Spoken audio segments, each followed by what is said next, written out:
Shalom semuanya. Saya dapat pertanyaan dari seseorang yang bertanya demikian.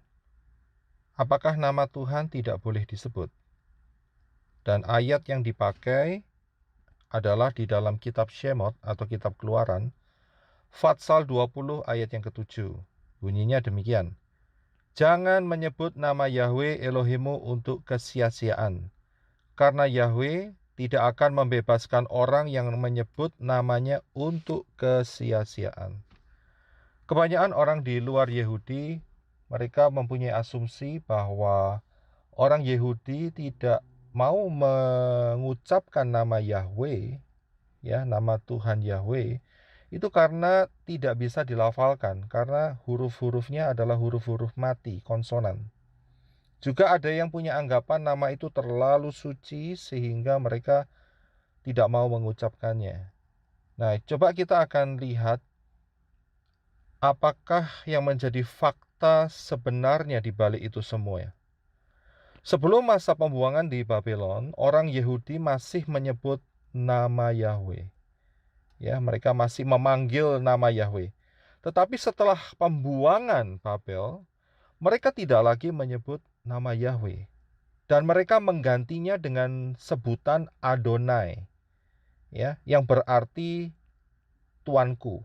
Atau mereka juga menyebut Hashem, yang berarti nama itu, ya. Mereka melakukan hal ini karena mereka merasa berdosa kepada Yahweh. Mereka melakukan penyembahan berhala yang begitu dahsyat sehingga mereka menyakiti hati Bapa Yahweh, dan Bapa Yahweh membuang mereka ke Babylon, ya. Nah, setelah mereka kembali dari pembuangan Babel 70 tahun, ya, pada masa Nehemia, mereka mengganti, tidak lagi mau mengucapkan nama Yahweh, tetapi menggantinya dengan Adonai dan Hashem. Dan yang lebih parah lagi, di dalam kitab Talmud itu adalah catatan diskusi para rabi Yudaisme. Nah, kitab Talmud ini, ya, dibuat setara dengan Tanakh. Ya, padahal ini kitab-kitab hanya catatan diskusi para rabi Yudaisme tentang Tanakh. Tapi mereka taruh levelnya sama dengan firman Tuhan. Nah, mereka melarang, di dalam Talmud ini mereka melarang menyebut nama Yahweh jika di luar sinagoga. Ya, ini bisa terdapat di beberapa Talmud, yaitu di Berakot Sotah 38b, Misnah Sotah Fatsal 7 ayat yang ke-6, dan Misnah Tamid Fatsal 7 ayat yang kedua. Jadi mereka melarang tidak boleh mengucapkan nama Yahweh di luar daripada sinagoga, ya. Nah, sebetulnya kalau kita lihat, ini adalah cara si Satan supaya umat manusia itu nggak tahu dan juga tidak kenal akan nama pencipta langit dan bumi, yaitu Yahweh. Ini adalah upaya daripada si Satan dan malaikat-malaikatnya yang jatuh, ya, malaikat-malaikat yang dibuang dari sorga karena mereka memberontak kepada Bapa Yahweh, supaya umat manusia, orang-orang, tidak lagi mendengar nama ini, tidak lagi kenal nama ini, ya. Dan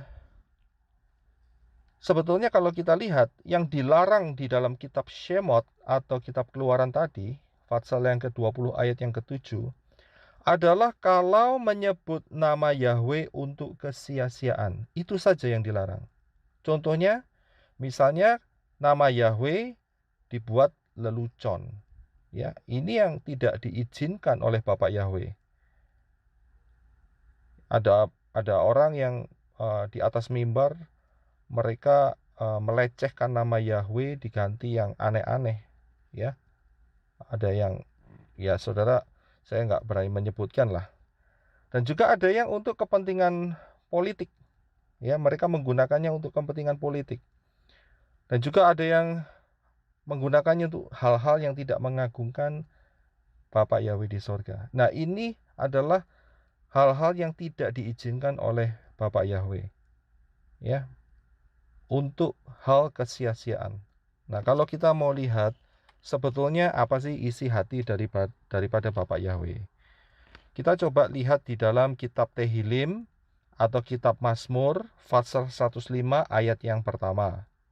Dikatakan demikian, bersyukurlah kepada Yahweh, serukanlah namanya, beritahukanlah perbuatan-perbuatannya di antara bangsa-bangsa. Ya, coba kita lihat satu ayat lagi. Di dalam Dibre Hayamim Aleph atau 1 Tawarikh 13 ayat yang ke-6 berbunyi demikian.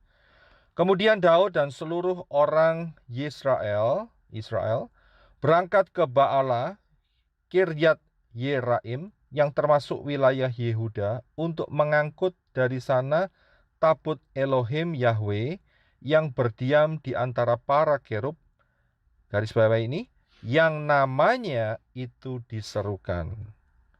Ya, jadi ini adalah kerinduan daripada Bapa Yahweh untuk namanya diserukan, untuk namanya diperdengarkan, supaya banyak orang mendengar dan boleh menjadi percaya kepada Bapa Yahweh. Karena apa? Karena di dalam nama Bapa Yahweh, dalam Yeshua HaMashiach, ada keselamatan kekal. Ya, kita coba buka ayatnya, ada di dalam kitab Yoel, pasal kedua, ayat yang ke-32a. Berkata demikian, dan akan terjadi setiap orang yang berseru kepada nama Yahweh akan diselamatkan. Jadi setiap orang yang berseru kepada nama Yahweh akan diselamatkan. Setan atau malaikat-malaikat yang jatuh pengikut-pengikut daripada Lucifer, mereka tidak mau manusia diselamatkan. Setan atau Satan mempunyai agenda mencuri, membunuh, dan membinasakan. Tetapi Yeshua datang untuk memberikan kelimpahan dengan luar biasa. Satan punya agenda untuk tidak menyelamatkan manusia, tetapi Yeshua mempunyai agenda untuk keselamatan manusia di dalam nama Bapa Yahweh. Ya, karena itu ayo kita berdoa demikian ya. Kita akan berdoa. Bapa Yahweh kami yang ada di dalam kerajaan sorga, dikuduskanlah namamu, datanglah kerajaanmu, jadilah kehendakmu, di bumi seperti di sorga. Berikanlah kami pada hari ini makanan kami yang secukupnya, dan ampunilah kami akan kesalahan kami, seperti kami juga mengampuni orang yang bersalah kepada kami. Dan janganlah membawa kami ke dalam pencobaan, tetapi lepaskanlah kami daripada yang jahat, karena Engkaulah yang empunya kerajaan dan kuasa dan kemuliaan sampai selama-lamanya. Amin. Silakan share video ini untuk menjadi berkat, dan jangan lupa subscribe dan like. Bapa Yahweh di dalam nama Yeshua HaMashiach dan Ruach HaKodes memberkati saudara-saudari sekalian.